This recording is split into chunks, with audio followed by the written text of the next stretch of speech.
Hi tribe, thank you so much for joining me. I know I haven't been on the YouTube streets in a while, but I have a small baby and work is hectic, which I really appreciate. But I have a PA now. I have my person, and Pam is behind the camera here and she is forcing me to get my life in order. So you'll definitely be seeing more of me. So today's topic, I'll be talking about the different methods of budgeting.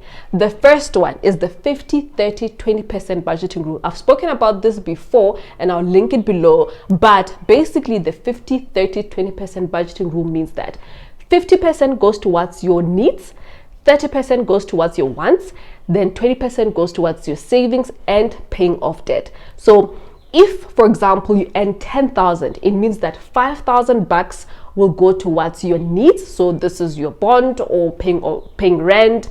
This is your transport, all the important things that make sure that your life is running basically. 30% goes towards your wants. So don't tell me that budgeting is restrictive. Don't tell me that budgeting doesn't allow you to have fun. It does. All it means when you're budgeting is that you're saying, I am accountable. I'm making sure I know where every rent has gone to. So 30% is for your wants. So for your hobbies, for the DSTV that you guys love so much, or any form of entertainment, all the stuff that you want goes under the 30%. Then the 20%, it goes towards your savings or paying off debt. All right, but I want to put a disclaimer to this method. If you are in debt, I would advise that 50% goes towards your needs, 30% goes towards saving for an emergency fund and paying off debt, then put 20% only towards the things that you want until such a time you pay off debt. Then you can change those percentages around. All right, so that was the 50-30-20% budgeting rule. It is one of the best budgeting methods. People who have tried it really speak highly of this method, so please do go try it. Then the second method of budgeting, this is one of my favorite methods of budgeting. It is called the envelope method. What is the envelope method? So the envelope method basically means that for the areas in your life or in your financial life where you know that you are the weakest, and I'll give you an example. I know I love eating out, okay? I love eating out. If it wasn't for COVID, I know for sure we would have still spent quite a lot of money on eating out. So it's my weakest area, and all the time, and I mean, when I say all the time, I mean all the time, I used to go over budget on the line item of eating out or entertainment. So what I did, I took an envelope. Literally, you have to go buy an envelope. I know it seems like old school, but just hear me out. You literally go buy a couple of envelopes. Then on the envelope, you'll write that category that you want to get right. So for me, it was eating out. So eating out or entertainment, if for you it's airtime, whatever that might be for you. You write it on the envelope and say eating out.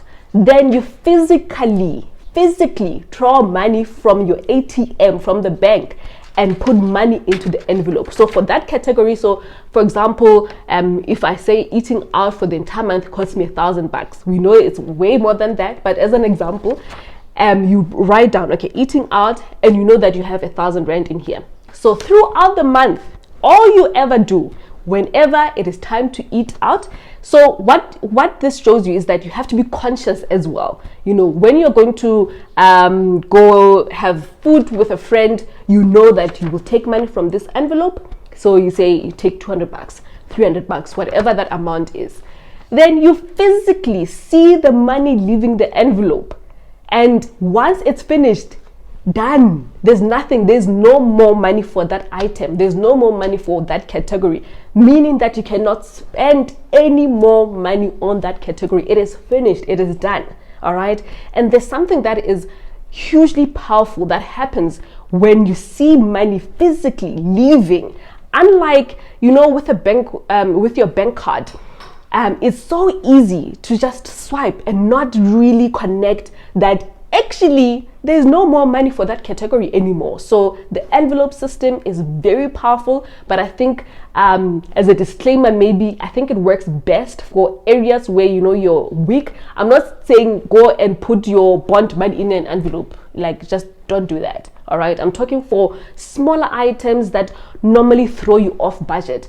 I know for some people say, oh no, I only buy 200 rand worth of airtime, but come during the month, the airtime is finished, they're buying 10 rand here, they're buying 15 rand there, they're buying 20 rand, they're buying 60 rand. It's a mess. So doing this method really gives you something visual to see the money leaving, and you know that once it's done, there's no more. All right, so that is the envelope system. I encourage you to go and try this method. And I will even say this, I know a guy on Instagram, he came back to me after hearing me speak about the envelope system in one of the IG lives that I did. He came back and he said, you know what, Mapal, I will tell you the truth, my problem is buying them drinks, buying whiskey, buying the gin. And he would say that he would buy so much of it, like 1 bottle here, 2 bottles there, 3 bottles here, then it would just get out of hand. But by using the envelope system, he knew that, okay, if this money is finished, no more liquor. All right, so whatever area that is for you, you need to put it down and say, okay, I'm going to take control of this. And I think especially now that we're going into the festive season, I think those areas where we are weakest, for example, with me eating out, I know in December, it just, it's a mess. It's a complete mess. So I think I'll be going back to my envelope method. All right. So I hope you enjoy the envelope method. Then the other method is paying yourself first. I've spoken about this method before and at length, and I will also link that video. But basically, paying yourself first means that whenever money goes into your account, you decide on the percentage that you want to save and invest. So for me, for example, it's 20% or 30%. When money hits my account, I know that if it's 10,000, 20%, boom, done. Without any question, I am going to put it towards my savings or investment. I don't even question. I don't even say, okay, what's happening this month? It's just my rule and the law. Okay. Then the rest you get to enjoy. You get to pay your bills, then enjoy the rest. And I think this is easier for people who don't want to go and say, okay, 50%, 20%, whatever it is. They just want to say, okay, I've saved, I've paid my bills, now I want to enjoy my money. That's all it is. And I think it works even best for people who are not in debt. If you're in debt, the focus always is try to pay off your debt and build an emergency fund. Please remember that. All right, so that is pay yourself first. And for me, it is one of the holy grails of personal finance. Once you start getting your finances right, once you start feeling comfortable that, okay, I've paid off my debt, I have an emergency fund, paying yourself first really for me is one of the best ways you can manage your money, because you know for sure that you've taken care of your savings and investments, you've paid your bills, then you can enjoy your money guilt-free, which is what you want at the end of the day. You don't want to feel guilty and you don't want to feel shame about spending, and paying yourself first is great. All right, then the last budgeting method. It is called the zero-based budgeting method. All right. And what is the zero-based budgeting method? So the zero-based budgeting method basically is that you will draw up your budget, that at the end of your budget, you are left with zero. So an easy example always, to use simple numbers, let's say 10,000. So you will budget that 10,000 down to the T.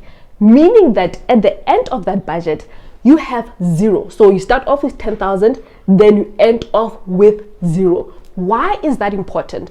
That method is important because it says, I know exactly where my money is going. I am accountable to my actions, and I give my money, my rent, I give it direction. I'm telling it that this is where you're going to go. So this method, I think, works best because oftentimes people have some money left in their account and they say, oh no, I'm going to save or I'm going to invest.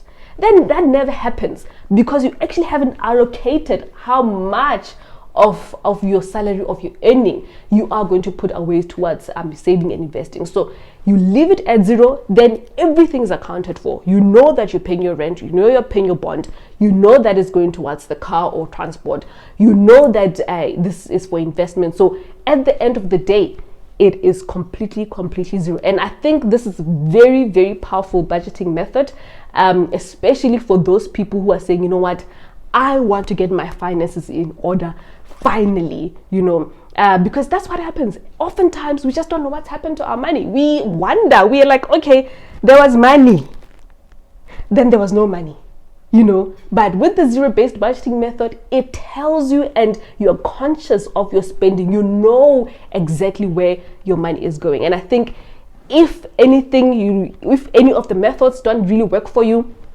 try the zero-based budgeting method. And for me, when it comes to budgeting, that's the whole point. Don't just think, okay, this one didn't work. Try different things and see which one works best for you and your situation. So tribe, those are all the 4 methods of budgeting.